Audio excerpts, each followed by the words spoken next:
Rapid fire answers coming your way. What's today's burning question? Let's find out. Cooking a frozen turkey takes longer than cooking a thawed one.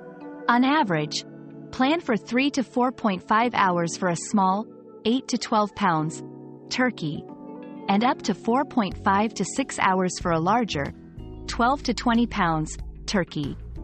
Keep in mind, it's vital to cook it at a consistent 325 degrees Fahrenheit, 165 degrees Celsius, to ensure it's both safe and delicious. Use a meat thermometer to check that the internal temperature reaches 165 degrees Fahrenheit, 74 degrees Celsius, in the thickest part of the thigh and the innermost part of the wing and breast.